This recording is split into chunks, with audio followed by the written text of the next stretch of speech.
మన Chiranjeevi vascular and multi speciality hospital దేశంలోనే best vascular and endovascular facilities and all multi speciality care. Suman TV ప్రేక్షకులకు నమస్కారం. ప్రస్తుతం మనతో పాటు ఉన్నారు ఆస్ట్రో యోగం నిర్వాహకులు, ప్రముఖ జ్యోతిష్యులు బ్రహ్మశ్రీ నందిపట్ల శ్రీహరి శర్మ గురువు గారు. మరి వారాహి నవరాత్రులు 9 రోజులు కదండి. మరి రెండవ రోజు అమ్మవారిని ఏ రూపంలో ధ్యానం చేసి పూజ చేసుకోవాలి, ఈ వివరణ అంతా కూడా గురుగారి మాటలో ఉందా. గురుగారు నమస్కారం. గురుగారు వాగర్థావివ సంపృక్తౌ వాగర్థ ప్రతిపత్తయే జగతః పితరౌ వందే పార్వతీ పరమేశ్వరౌ ఆదిత్యాయ చ సోమాయ మంగళాయ బుధాయ చ గురు శుక్ర శనిభ్యశ్చ రాహవే కేతవే నమః. శృంగేరి జగద్గురు పీఠాధిపతులకి, కంచి పీఠాధిపతులకి నమస్కారములు తెలియజేసుకుంటూ కార్యక్రమాన్ని ప్రారంభిద్దాం. గురుగారు, మరి వారాహి అమ్మవారిని రెండవ రోజు ఏ రూపంలో ధ్యానం చేసి పూజ చేయాలి అంటారు? రెండవ రోజు విశిష్టత. తప్పకుండానమ్మా, మనము గత మొదటి రోజుగా 15వ తారీఖు రోజున ఏ విధంగా చేసుకోవాలని తెలియజేసాము. ఈ రోజు 16వ తారీఖు వారాహి నవరాత్రుల్లో రెండవ రోజు. వారాహి అమ్మవారి చిత్రపటము కానీ, కలశము కానీ, విగ్రహం కానీ పెట్టుకొని చేసుకునే అలవాటు ఉన్నటువంటి వాళ్ళు ఈరోజు బృహత్ వారాహి అమ్మవారి రూపంలో కొలుచుకోవాలి. లేదా లలిత అమ్మవారి రూపంలో కొలుచుకునేటువంటి వాళ్ళు బ్రాహ్మీదేవి అమ్మవారి రూపంలో కొలుచుకోవాలి. ఇక ఈ అమ్మవారి యొక్క ధ్యానం ఎలా ఉంటుందంటే, ఈ అమ్మవారు సింహవాహనమై ఉంటుంది, చేతిలో కత్తి పట్టుకొని ప్రపంచమంతా తిరిగి వస్తుందట ఈ అమ్మవారు. అక్కడ ప్రపంచమంతా తిరిగి ప్రపంచాన్ని రక్షిస్తుందట. అయితే ఈ అమ్మవారు ఒక్కరిగా పోరాటమ్మ, వెంట 8 మంది దేవతల్ని కలుపుకొని ఈ అమ్మవారు ప్రపంచాన్ని చుట్టుతుందట. అలాగే ఈ అమ్మవారు వశిష్ఠ మహర్షి ప్రకారము ఈ అమ్మవారు మనలో అంటే మానవుడిలో పురుషుడు, స్త్రీ, బాలుడు, బాలిక, వృద్ధులతో సంబంధం లేకుండా ప్రతి మానవుడిలో ఏదో ఒక రూపంలో ఈ అమ్మవారు ఉంటుందట. ఎప్పుడు మనలోనే ఉంటుందట ఈ బృహత్వారాహి అమ్మవారు. ఇక ప్రధానంగా చూసుకున్నట్లయితే విశ్వాన్నే కాపాడగలిగే గొప్ప శక్తి ఈ అమ్మవారి సొంతం.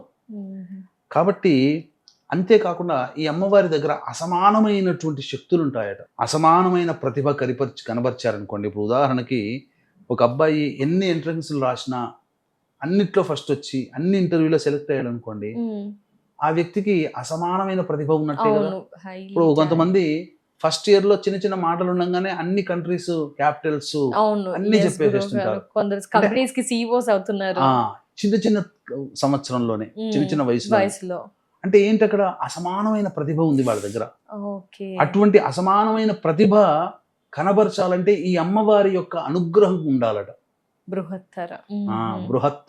బృహత్వారాహి. ఇక ఈ అమ్మవారిని పూజించడం వల్ల అన్ని ప్రమాదాల నుంచి మనం రక్షింపబడతామట.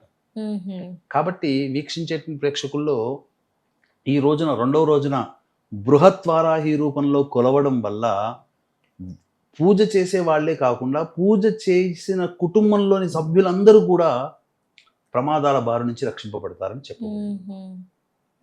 బృహత్తర వారాహి, అద్భుతం గురుగారు. మరి ఏ విధంగా ఆ రోజు అమ్మవారిని, రెండవ రోజు బృహత్తర వారాహి అమ్మవారిని ఏ పూలతో ఏ నైవేద్యం పెట్టాలి, ఆ వివరణ గురుగారు.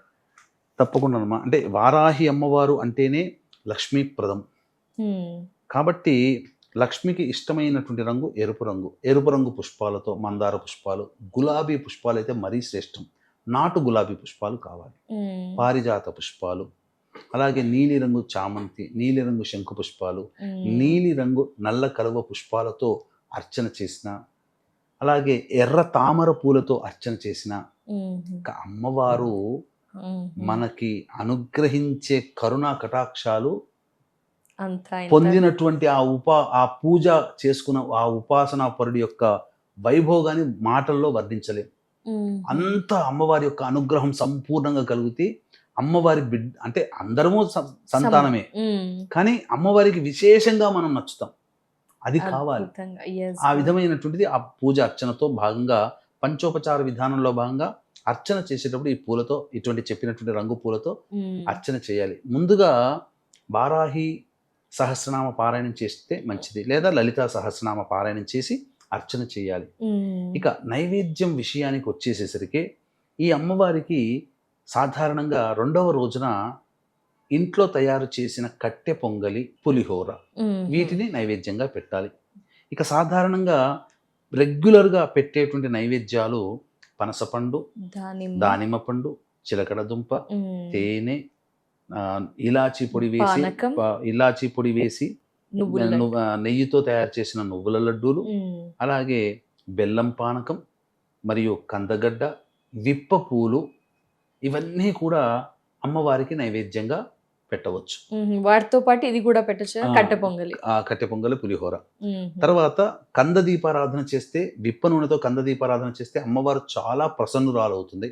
ఉమ్, ఇక ఆ నైవేద్య తదనంతరం ఈ యొక్క తాంబూలం కాబట్టి పచ్చకర్పూరము, ఇలాచి, యాలకులు, జాజికాయ, జాపత్రి, కుంకుమ పువ్వు, సున్నము, కాచు వేసినటువంటిది రెండు తాంబూలాలు అమ్మవారికి సమర్పించాలి. ఒకటి అమ్మవారికి ఉంటుంది, ఒకటి పూజ చేసిన వాళ్ళు భుజించాలి. ఇక చాలామంది మన వీక్షించేటువంటి మన సుమన్ టీవీ ప్రేక్షకుల్లో చాలామంది పూజ చేసేవాళ్ళు ఉంటారు. కొంతమంది పూజ చేయాలని సంకల్పం ఉండి కారణాల వల్ల చేసుకోలేకపోతారు. కొంతమంది మధ్యలో పూజ చేసి మధ్యలో కొన్ని పరిస్థితుల వల్ల ఆపేయాల్సి వస్తుంది. అటువంటి వాళ్ళకి ఈ అమ్మవారి యొక్క అనుగ్రహం, పూజ చేసే వాళ్ళకి కూడా హోమముతోనే అనుగ్రహం వస్తుంది. కాబట్టి శక్తి ఉన్న వాళ్ళు మంచి బ్రాహ్మణులు పెట్టుకుంటారు. పంచకట్టుకున్న ప్రతి వాళ్ళు ఈ వారాహి హోమం చేయలేరు, ఉపాసనా పరులు మాత్రమే చేసేది. కాబట్టి దీన్ని దృష్టిలో పెట్టుకుని మన పీఠమాధ్వర్యంలో ముక్కోటి ఏకాదశి రోజున జూలై 25వ తారీఖు రోజున మన పీఠమాధ్వర్యంలో ఈ యొక్క వారాహి నవరాత్రుల సందర్భంగా ప్రత్యంగిర, బగళాముఖి, రాజశ్యామల, వారాహి, ధూమవతి హోమాదులు జరిపించడం, అలాగే జాతకరీత్యా కలుగు విద్య, వివాహ, ఉద్యోగ, దాంపత్య, అనారోగ్య సమస్యల నివారణకి మేష, మిథున, కర్కాటక, సింహ, కన్య, వృశ్చిక, ధనస్సు, కుంభ, మీన రాశుల్లో జన్మించిన వారికి శత్రు సమస్యలు, కోర్టు సమస్యలు, భూ సమస్యలు, ప్రయోగ బాధలు, ఆర్థిక బాధలు, రుణ బాధలు, రాణి బాక్యలు, వ్యాపారాభివృద్ధికి ఈ వారాహి, బగళాముఖి, రాజశ్యామల, ధూమవతి ఈ యొక్క ప్రత్యంగిర హోమాదులు జరిపించి పూజ చేసిన వారాహి మాల ఇవ్వడం జరుగుతుంది. కాబట్టి ఈ యొక్క వీడియో చూసినప్పుడు అవకాశం ఉంటే ఎప్పుడు వెంబడి నమోదు చేసుకున్నారనుకోండి, ఆ రోజు నుంచి వాళ్ళ గోత్రనామాలతో పూజ జరిపించి ఆ రోజు నుంచి పూజ జరిపించి 25వ తారీఖు నాడు ఆ యొక్క హోమాది కార్యక్రమాలు జరిపించి పంపించడం జరుగుతుంది. కాబట్టి రాత్రి 9 గంటలకు ప్రారంభమవుతుంది. కాబట్టి 25వ తారీఖు రాత్రి 8 గంటల లోపల గోత్రనామాలు నమోదు చేసుకోవచ్చు. గురుగారు, మరి ధూప ప్రియురాలు అమ్మవారు, రెండవ రోజు ఎలాంటి ధూపం వేయాలి అంటారు? సాధారణంగా ఏ అమ్మవారికైనా ఒక్కొక్క అమ్మవారికి ఒక్కొక్క విధానం చాలా ప్రీతికరం ఉంటుంది. ఈ వారాహి అమ్మవారికి ధూపము ప్రీతికరం. కాబట్టి ఈ యొక్క వారాహి అమ్మవారికి ఇప్పుడు చెప్పబోయేటువంటి వస్తువులు వీలైతే ఎన్ని దొరికితే అన్ని తెచ్చుకుంటే మంచిది.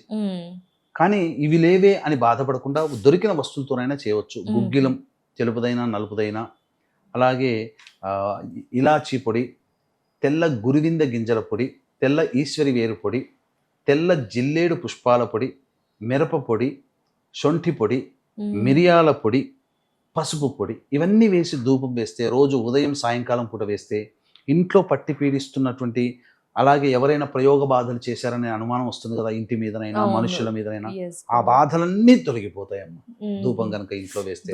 అమ్మవారికి ఉదయం సాయంత్రం 2 పూటల చేయాలి. మరి అమ్మవారికి రెండవ రోజు ఏ మంత్రం పఠించాలి అంటారు గురుగారు? బృహత్తర వారాహి అమ్మవారి. బృహత్తర కాదమ్మా, బృహత్ వారాహి. బృహత్ వారాహి అమ్మవారి ఈ యొక్క సంబంధించినటువంటి అమ్మవారికి పఠించాల్సినటువంటి మంత్రం. ఈ మంత్రం పఠించడం ద్వారా అమ్మవారి యొక్క సంపూర్ణ అనుగ్రహం కలుగుతుంది. అదే ఓం మహిషధ్వజాయై విద్మహే దండహస్తాయై చ ధీమహి తన్నో వారాహి ప్రచోదయాత్. ఈ మంత్రాన్ని రోజు ఉదయం సాయంకాలం 1008 సార్లు కానీ, లేకపోతే 108 సార్లు అయినా కానీ పఠించాలి. ఎంతమంది పూజ చేసుకున్నా, పూజ చేసుకోలేని వాళ్ళైనా, మధ్యలో పూజ ఆపేసినా హోమం వలన సంపూర్ణ అనుగ్రహం కలుగుతుంది. పూజ చేసుకుని అందరూ హోమం చేసుకోలేరు కదా, అటువంటి వాళ్ళ కోసం 25వ తారీఖు రోజు ముక్కోటి ఏకాదశి రోజున రాత్రి 9 గంటలకు మన పీఠమాధ్వర్యంలో ఈ యొక్క అన్ని రకాల సమస్యల నివారణకి వారాహి, ప్రత్యంగిర, బగళాముఖి, రాజశ్యామల, ధూమావతి హోమాలు జరిపించి పూజ చేసిన వారాహి మాల ఇవ్వడం జరుగుతుంది. అవకాశం ఉన్నటువంటి వాళ్ళు ఎప్పుడు నమోదు చేసుకుంటే ఆ రోజు నుంచి 25వ తారీఖు వరకు కూడా మీ గోత్రనామాదులతో పూజ అర్చన జరిపించి హోమం జరిపించి చేయడం జరుగుతుంది. కాబట్టి అవకాశం ఉన్న వాళ్ళు శీఘ్రమైనంత త్వరగా ఈ కార్యక్రమంలో నమోదు చేసుకునే ప్రయత్నం చేయండి. తప్పకుండా. చాలా ధన్యవాదాలు గురుగారు. వారాహి అమ్మవారి రెండవ రోజు ప్రత్యేకత, విశిష్టత మాకు మా వ్యూయర్స్ కి తెలియజేసినందుకు నమస్కారం గురుగారు. సర్వం శ్రీ ఉమామహేశ్వర పరబ్రహ్మార్పణమస్తు.